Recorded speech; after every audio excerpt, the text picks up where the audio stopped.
मध्य प्रदेश का चुनाव अब रोमांचक चुनाव होता नजर आ रहा है, जहां जैसे जैसे चुनाव के दिन नजदीक आ रहे हैं वैसे ही मतदान करने के लिए उत्सुकता भी बढ़ रही है। साथ ही जनता भी अब अपने किए गए वादे के मुताबिक नेता के वादे भी सुन रही है। साथ ही यहाँ बात करें तो निरंतर प्रत्येक वार्डों में जाकर अब नुक्कड़ सभाएं भी संभावित हो रही हैं। यहाँ बसपा प्रत्याशी संजीव सिंह कुशवाहा जी के द्वारा आज एक नुक्कड़ सभा का आयोजन वार्ड क्रमांक 30 के अंदर भी रखा गया, जहां रामनारायण वाटिका के बगल से ही वार्ड क्रमांक 30 में उस नुक्कड़ सभा पर सम्मान सत्कार सबसे ज्यादा यहां पर संजीव सिंह कुशवाहा बसपा प्रत्याशी का किया गया है। यहां पर जनता के बीच में संजीव सिंह कुशवाहा ने भी कई निरंतर कार्य बताए हैं। उन्होंने कहा है कि अगर विकास को वोट होगा तो निश्चित तौर पर संजीव सिंह को वोट होगा।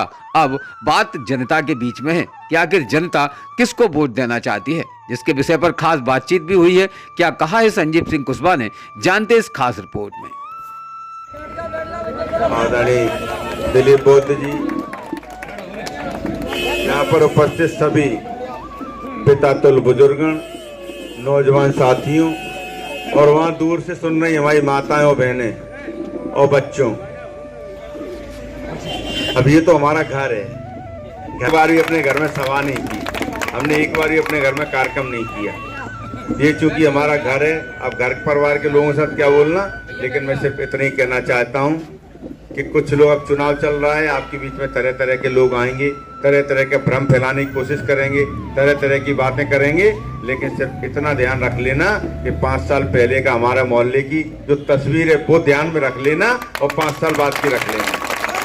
क्या हमारा मोहल्ला ऐसा ही था? क्या सड़कें ऐसी बनी हुई थी? क्या लाइटें ऐसी लगी हुई थी? क्या सारी व्यवस्थाएं ऐसी ही थी? यहाँ पर हमने देखा था कैसा होटल बना रहता था, गंदा संदा सा, उसमें क्या क्या काम होते थे ये बताने की जरूरत नहीं है। और इस मोहल्ले की तरफ किसी का ध्यान भी नहीं था, चाहे वो कांग्रेस के प्रत्याशी हो चाहे वो भाजपा के प्रत्याशी हो, क्योंकि ये चूंकि गरीब मोहल्ला है, मजदूर लोगों का, ये तो वोट के जो ठेकेदार होते हैं उनको पकड़ते हैं। इनके पास ठेकेदार हैं, इनके पास गुंडे हैं, इनके पास पैसा है, तो ठेकेदारों को पैसा दे देते हैं, बोले सुभाष नगर तुम्हारे जिम्मे में इतने वोट निकलने चाहिए, इतने पैसे ले जाओ। उनके पास पैसे की दम है, एक अपनी गुंडागर्दी की दम पर चुनाव लड़ना चाहते हैं, लेकिन मेरे पास न गुंडागर्दी है न मेरे पास पैसे हैं, मेरे पास तो आप लोगों की दम है। अगर आप लोगों की दम बनी रहेगी तो हम चुनाव लड़ेंगे भी, चुनाव जीतेगी भी बहुजन समाज पार्टी। तो मेरा बस आपसे ज्यादा नहीं कहना चाहता।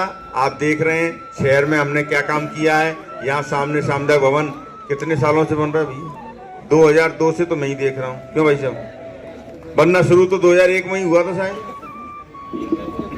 यहाँ से सामुदायिक भवन बन रहा था, कचड़े का अड्डा हुआ करता था। आप देखिए जिला स्तर, विश्व स्तर का सामुदायिक भवन बन रहा है, ऑडिटोरियम बनेगा, एसी हॉल है, 700 लोगों की क्षमता है, कुर्सियां हैं। ऐसा हॉल पूरे ग्वालियर संभाग, चंबल संभाग में नहीं है, तो ऐसा हॉल बन रहा है। ये हमारे मोहल्ले की शान है। हमारा मोहल्ले की तरफ चारों तरफ सड़कें हमने बनवा दी, लाइटें लगाने का काम हमने कर दिया, और सामुदायिक भवन भी बन के तैयार हो जाएगा 1 साल के अंदर। तो हमारे जो मोहल्ले के जो शादी ब्याह होते हैं, छोटे छोटे फंक्शन होते हैं, वो उसमें आसानी से हो सकेंगे। आपका आशीर्वाद, आपका प्रेम मेरे ऊपर बना रहे, किसी बहकावे में ना आए। हमने अगर काम किया है और घर समझ के काम किया है और घर परिवार की तरह हम रहे भी हैं, आपको, मुझे नहीं लगता कोई शिकायत आपको आई होगी कि यहाँ इस तरीके के लोग आते हैं। आपके मोहल्ले के, हमारे वार्ड के जो भी घर लोग आते हैं, घर परिवार की तरह ही आते हैं, हमारे पास आते हैं, अधिकार के साथ आते हैं, अपना काम लेकर आते हैं और काम करा कर आते हैं। आप अधिकार के साथ आइए, आपका घर है। मैं वोट आपसे क्या मांगूं, आप तो हमारे घर परिवार के लोग हैं। मैं आपसे निवेदन यही करना चाहता हूं, कई तरह की चालें चली जाएंगी, इन चालों से सावधान, हटके और बच के अपना काम करना है। और जिस ताकत के साथ आपने पहले 2018 के चुनाव में मुझे विजयी बनाकर भेजा था, उसी ताकत के साथ, उससे और ज्यादा ताकत के साथ इस बार भी आप लोग बहुजन समाज पार्टी को जिताकर भेजिए। तो भिंड अपना मोहल्ला तो खैर है ही, भिंड की हम तस्वीर बदल देंगे। और भिंड में गुंडागर्दी समाप्त करने का काम हमने किया, भिंड में गुंडों को उनके बिलों में घुसेड़ने का काम हमने किया। 5 साल में कोई गुंडागर्दी नहीं हुई। हमारे चाट वाले, ठेले वाले, दुकान वाले 12-12 बजे तक, 10-10 बजे तक अपना काम कारोबार कर रहे हैं, उनको कहीं कोई परेशानी नहीं आती है। ये वातावरण हमने निर्मित किया आपके आशीर्वाद से, आपकी ताकत की दम पर। आपसे पुनः वही ताकत मांग रहे हैं, लाइसेंस रिन्यू कर दो। तो फिर देखिए कितने बड़े बड़े काम फिर से करते हैं आपके आशीर्वाद से। एक बार फिर से 17 तारीख को एक महत्वपूर्ण सूचना और देना चाहते हैं। कल बहन मायावती जी आ रही हैं, उनको सुनने के लिए ज़्यादा से ज़्यादा संख्या में नई मंडी जो प्रांगण है वहाँ पर सबको 11 बजे पहुँचना है। दूसरा कार्यक्रम कल रात को 8 बजे है, हमारा खन्ना रोड पर चुनावी सभा है आखिरी बाजार की।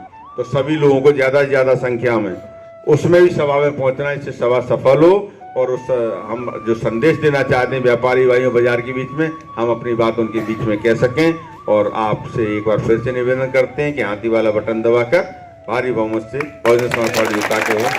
आपने जो इंतजार किया देर हुई और मेरी वजह से कुछ कष्ट हुआ, उसके लिए माफ़ी मांगता हूँ। बहुत बहुत धन्यवाद। रोज़ ताज़ा खबरें देखने के लिए हमारा चैनल DBC 24 न्यूज़ को सब्सक्राइब करें, साथ ही बेल आइकन भी दबाएं।